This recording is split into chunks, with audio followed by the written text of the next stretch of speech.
Church is supposed to be quiet, predictable, almost boring in the safest way possible. No drama, no chaos, no plot twists. And yet somehow, this moment blew straight through that expectation like a secret that was never meant to leave the room. Chrisean Rock didn't walk into church as a headline that day, but she walked out as one. According to multiple accounts, everything changed in a single second. Right after an emotional moment with her son that looked ordinary until it absolutely wasn't. Witnesses say she paused, locked in, and then broke. Not the dramatic, reality TV kind of break with speeches and theatrics, but the kind that feels heavy, uncomfortable, and too real for public consumption. The room went silent not because it was planned, but because nobody knew how to react. When a celebrity breaks down in a club, people film. When it happens in church, people whisper. And when it involves a mother and her child, the internet does what it always does. It assumes it knows the truth. Now everyone's asking the same uncomfortable questions. Was this spiritual pressure finally boiling over, emotional exhaustion?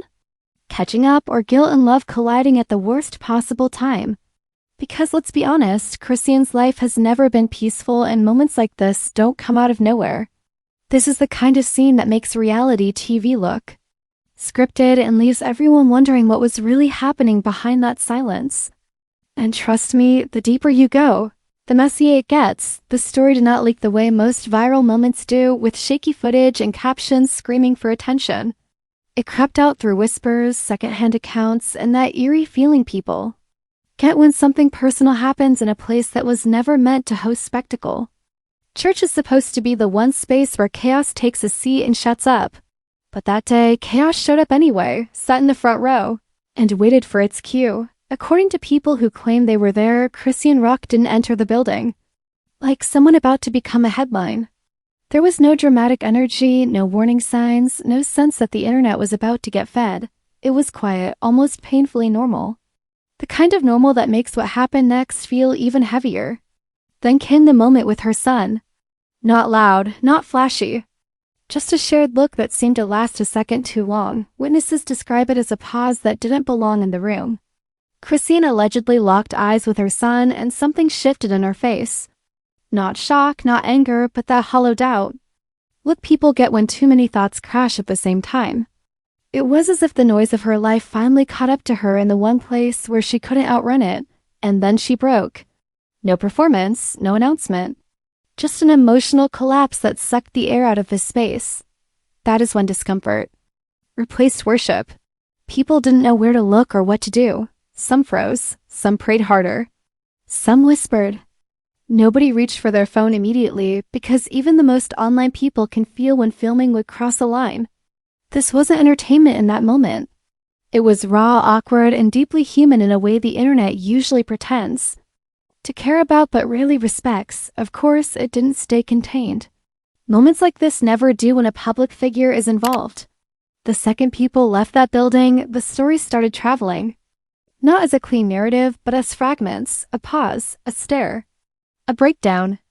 Each retelling added its own flavor, its own interpretation, its own drama seasoning. By the time it reached social media, the moment had already started transforming. To understand why this hits so hard, you have to look at the pressure Chrisean has been living under. Her life has played out in public like a never-ending episode that refuses to cut to credits. Relationships, fights, reconciliations, controversies, motherhood, all of it consumed and critiqued by strangers who feel personally invested. Peace has never been part of her brand, whether she wanted that or not. Motherhood only intensified that scrutiny. Suddenly, every expression on her face became a statement about parenting. Every decision turned into a moral debate. The internet loves nothing more than judging a mother in real time, especially one who doesn't fit the soft, silent mold people feel comfortable with. Chrisean has never been quiet, never been gentle in the way audiences expect. And she's paid for that nonstop dot, so when people heard she broke down after an emotional moment with her son, the narrative wrote itself in their minds, some framed. It is guilt finally hitting her. Others called it overwhelming love colliding with exhaustion. A few immediately labeled it manipulation or theatrics, because vulnerability from loud women often gets treated like a trick. Everyone had an opinion, and none of them required confirmation. The sarcasm online followed fast because empathy never gets first billing. People joked that church had turned into reality TV. Others said this was more dramatic than anything scripted networks could come up with. The jokes were cruel, but they spread because humor is the easiest way to engage without actually caring. Pain gets turned into punchlines when the algorithm rewards it. At the same time, concern posts popped up, though even those felt performative. Long captions about mental health and faith sat right next to reposted details of the breakdown itself. People expressed worry while still amplifying the story, feeding the same machine they claimed to critique. It was empathy with an engagement strategy. The lack of clear information made everything worse. No official explanation, no immediate statement, just silence. And silence online is never allowed to exist peacefully. It becomes a canvas where people paint whatever story fits their bias. Some said she was overwhelmed by stress and pressure. Others insisted something deeper was wrong. A few leaned into spiritual language, framing it as a confrontation with truth she couldn't escape. Her past only fueled those theories. Chrisean's history of emotional highs and lows gave people a script they were eager to reuse. Instead of asking what happened, they decided this moment fit neatly into a pattern they already believed existed. That is the danger of being publicly complex. People stop seeing individuals and start seeing archetypes. The presence of her son in this moment made it impossible for the internet to stay neutral. Children turned drama into morality plays. Suddenly this wasn't just about Chrisean, it was about what kind of mother she is, what kind of environment she creates, what kind of future her child might have. Those are heavy judgments to place on a single emotional moment, but weight has never stopped the internet before. Faith communities reacted in conflicting ways. Some saw the breakdown as a spiritual reckoning, a moment where emotional walls finally collapsed. Others pushed back hard, arguing that turning a possible emotional or medical episode into a sermon was irresponsible. That argument spilled into timelines, turning scripture into debate weapons and vulnerability into a talking point. By the time the first wave of reactions settled, the moment had already changed shape. It was no longer just something that happened. In church, it was a symbol, a pause in a life that rarely pauses, a reminder that even the loudest, most chaotic public figures carry quiet weight. Whether people treated it with respect or not, the image stuck. And as the story continued spreading, one thing became clear. This wasn't going to fade quietly. Moments like this don't disappear, they get archived, replayed, and referenced every time the name trends again. The emotional break in church wasn't just an incident. It was the opening chapter to a much louder conversation that had only just begun. Once that first wave of shock passed, the second wave didn't just arrive, it stomped in wearing platform boots and demanding attention. This is the stage where the moment stopped being personal and officially became public property. The internet took that emotional break in church and ran it through its favorite machines: speculation, exaggeration, and performance outrage. What was once a quiet, uncomfortable moment turned into a full-blown narrative factory. Suddenly, everyone had context. Not real context, of course, but internet context, which is just past clips, half-remembered arguments, and vibes stitched together like a conspiracy quote. Old videos of Chrisean resurfaced, out-of-context screenshots were tracked back into daylight, and people started connecting dots that may or may not have ever belonged on the same page. The breakdown in church wasn't treated as a moment. It was treated like a season finale clue.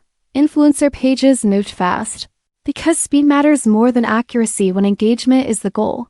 Headlines got bolder, wording got heavier, and tone shifted from curiosity to certainty.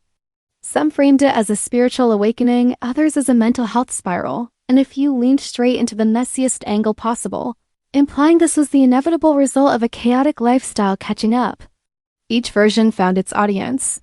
Because outrage is customizable. Memes arrived right on schedule. Because the internet processes discomfort through humor. Some compared the situation to dramatic scenes from reality TV where the music cuts out and the camera zooms in on someone's face for an uncomfortably long time. Others joked that this moment had more emotional depth than entire scripted shows. The humor wasn't kind, but it was effective. And that's all the algorithm cares about. Celebrity-adjacent reactions didn't take long to appear either. Not direct statements, of course, but vague posts loaded with implication. A quote about faith here, a caption about motherhood there, and suddenly fans were playing digital detective. assigning sides and meanings to posts that may have had nothing to do with the situation. Every emoji became evidence. Every lyric choice became a message. The commentary about motherhood escalated fast and viciously. People who had never met Chrisean, never spent a second in her life, suddenly spoke like parenting experts. The emotional moment with her son was dissected like a courtroom exhibit. Some said it proved deep love and pressure colliding. Others twisted it into a narrative about instability. The internet loves judging mothers, especially ones who refuse. To fit neatly into a digestible box, faith-based commentary added another layer of chaos. Some voices framed the breakdown as divine confrontation, the kind where truth hits without warning and leaves you exposed. Others pushed back hard, calling it disrespectful to spiritualize what could be emotional exhaustion or stress. The debates turned church into a battleground for hot takes where scripture sat right next to sarcasm and nobody paused to consider boundaries. Chrisean's silence during this stage only amplified the noise. Supporters argued she deserved privacy. In time, critics accused her of avoiding accountability or narrative control. Silence became a weapon used by both sides, each projecting their own story onto it. The longer she didn't speak, the more confident people became in their assumptions. Because certainty feels better than admitting you don't know, reaction channels smelled blood in the water and rushed in. Thumbnails got louder, titles got more dramatic, and commentary ranged from fake concern to outright mockery. Some creators claimed they were worried while replaying the moment again and again for views. Others pretended neutrality while clearly leaning into speculation. Morality became a costume people put on while monetizing the mess. Pop culture comparisons exploded because this moment felt bigger than itself. People compared it to famous celebrity breakdowns that marked turning points, moments where the mask slipped and pressure finally showed. The exaggeration grew with every comparison, turning a human moment into a mythologized event. It wasn't just something that happened anymore. It was something that meant something, whether that meaning was fair or not. Public outrage split into familiar camps. One side accused the internet of being cruel and invasive, arguing that vulnerability shouldn't be treated like content. The other side shrugged and said public figures don't get private moments. Both sides continued engaging, commenting, sharing, and watching, feeding the same cycle they were arguing about. Outrage and consumption walked hand in hand like they always do. The irony was impossible to ignore. A moment rooted in faith, reflection, and vulnerability was being torn apart by an environment built on noise. The quietest part of the story, that shared emotional moment between a mother and her child, was completely overshadowed by everyone else's interpretation of it. The actual people involved faded behind the performance of public opinion. As the discourse grew louder, nuance disappeared. Nobody wanted maybe. Nobody wanted we don't know. They wanted conclusions, villains, lessons, and takeaways. The internet doesn't sit with uncertainty, it fills it aggressively. That need for resolution turned speculation into fact in some circles simply because repetition creates familiarity. By the time this phase peaked, the original moment felt distant, almost distorted. What remained was a version of the story shaped entirely by reaction, amplification, and exaggeration. The breakdown in church had become a symbol people could use to support whatever argument they already believed. And once a moment reaches that stage, it stops belonging to the people who lived it. This was no longer about what happened in that church. It was about how quickly the internet can take a fragile moment and stretch it into a spectacle. The stage was crowded, the noise was deafening, and the fallout was inevitable. Because when vulnerability meets virality, the aftermath is never gentle, and it never ends quietly. By the time the noise reached its peak, the story stopped feeling like something that happened and started feeling like something that happened. To her, the emotional break in church became a fixed reference point, a snapshot the internet refused to let go of. Every conversation about Chrisean rock began orbiting that moment, like gravity had shifted and everything else had to adjust around it. What was once a private collision of emotion and faith had been repackaged into a permanent public symbol. For Chrisean, the aftermath played out in slow motion and fast forward at the same time. Any move she made was instantly interpreted through that lens. If she showed strength, people called it denial. If she showed softness, they labeled it confirmation. If she said nothing, they assumed guilt or strategy. There was no neutral lane left because the internet doesn't allow healing without commentary. It demands performance even when someone is clearly exhausted. Motherhood became the heaviest weight hanging over her narrative, that shared moment. With her son was turned into a moral checkpoint by strangers who felt entitled to judge from afar.